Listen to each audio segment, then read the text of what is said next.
Good afternoon, I'm Sean Yao, and this is One News Now. The National Grid Corporation of the Philippines is closely monitoring demand for power vis-a-vis unplanned maintenance activities. This is on the back of power interruptions in some portions of Luzon after 5 power plants conked out yesterday. The NGCP can't say yet, though, whether there will be more forced outages in the future. NGCP spokesperson Cynthia Alabanza noted that peak power demand usually happens this month of May. We're still looking at the next week or so and monitoring very closely yung demand. And we're also monitoring if magkakaroon pa ng additional unplanned maintenance activities. Because ideally, when NGCP coordinates the maintenance shutdowns of all the power plants connected to its system, we ensure that they don't schedule it all at the same time so that the supply will not be affected. And Congress is back in session, and on top of its agenda are some priority measures. At the House of Representatives, the Maharlika Investment Fund is a top priority. The Wealth Fund is in the list of 11 priority bills on the Legislative Executive Advisory Council, or LEDAC. These measures have the full backing of the Marcos administration. Meantime, the lower house has approved a bill that will put an end to the no permit, no exam policy in private schools. This would allow students in private elementary and high school institutions to take their exams despite unpaid school fees. Nevertheless, parents or guardians will be required to execute promissory notes and should pay tuition and other fees before the end of the school year. Another bill approved is the one that would raise the cash gift for Filipinos who reach 101 years old to 1 million pesos from the current 100,000 pesos. Lawmakers also want a cash gift of 25,000 pesos to Filipinos here or abroad when they hit the ages of 80, 85, 90, and 95. And online wallet GCash says it was not hacked following complaints of unauthorized transfers from users.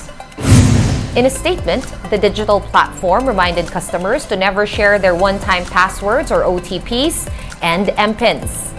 GCash also said that adjustments have already been made on the e-wallets of all affected users as of 4 p.m. GCash's corporate communications head earlier said that no funds were lost and that safeguards are in place to protect users' funds. Gusto po natin i-assure ang ating mga customers that there is no fund loss.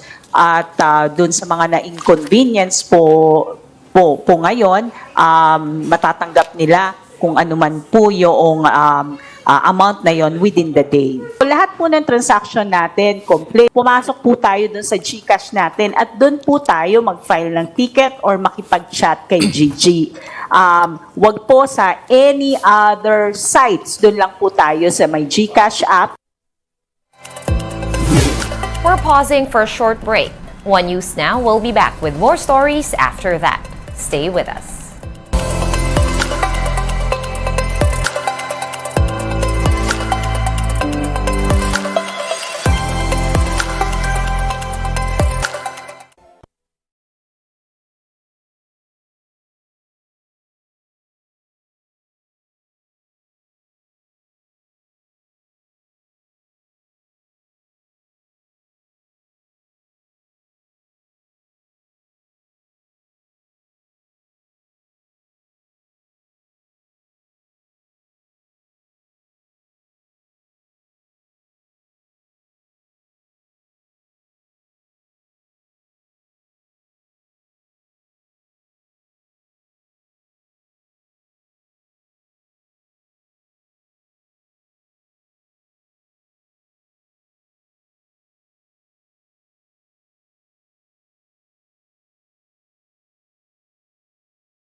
Now, I'm Sean Yao.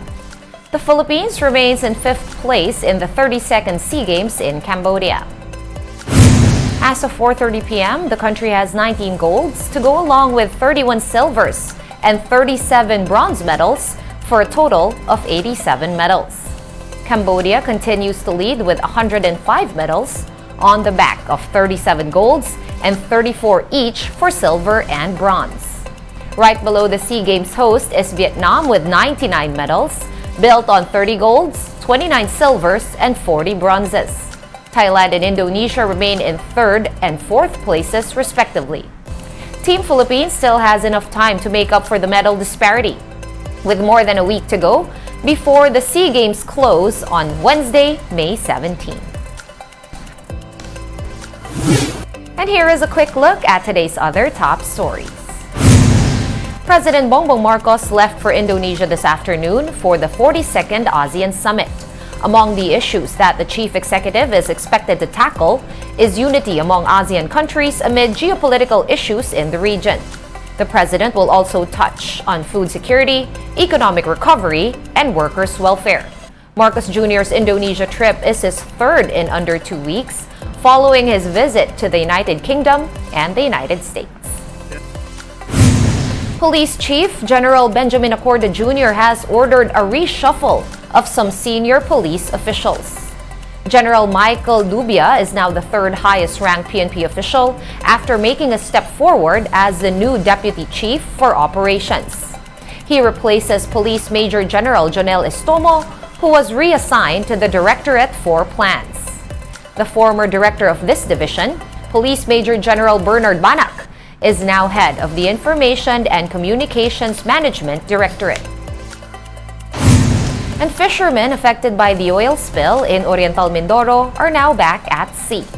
The provincial government has lifted the fishing ban in the towns of Bongabong, Rojas, Masalay, Bulalakaw, Baco, San Teodoro, and Puerto Galera.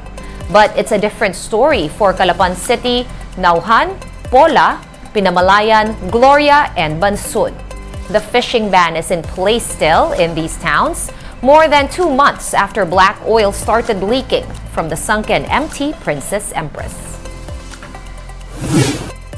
And in sports, Filipina racer Bianca Bustamante made history after winning her first professional competition at the Formula One Academy race. Marty Bautista with the story.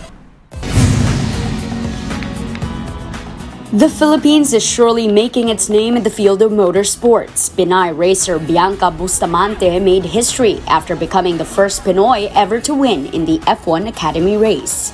Bustamante tallied a wire-to-wire win in the 11-lap race at the Circuit Ricardo Tormo in Valencia, Spain, the second race of the round 2 of the tournament. Comeback for Bianca, who notched 5th place in race 1. This was likewise the first pro win for the 18-year-old racer.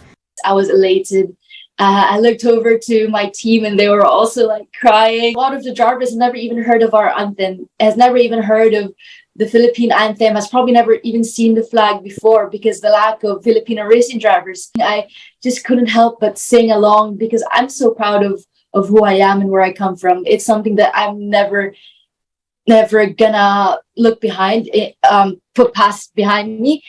Bianca also narrated how nervous she was before the race since it was her first time driving in the venue. She then thanked her team for guiding her throughout the race en route to the victory. Bustamante trains under Prema Racing, an Italy-based team which also handles racers in Formula 2, 3, and the Italian F4. Of course, I knew it, by the book, but as a racing driver, you have to do it by experience, and that's something I didn't have before. So I was quite scared. I was a bit nervous, on edge, but I had my team, of course, and I had a good engineer, a great coach, Sarah Bovey, who was a very experienced driver.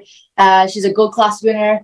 And a lot of endurance races. So, having her with me in that weekend actually helped me a lot. She gave me amazing tips that allowed me to just breathe, to calm down. After round 2, Bustamante is at 6th place in the Drivers' Championship standings with 44 points. She will take a breather before round 3 of 7 of the F1 Academy race set in Barcelona, Spain from May 19 to 21. For News 5, Marty Bautista, We Are One News. One News Now will be back with the latest stories at 6:30 p.m. I'm Sean Yao. We are One News.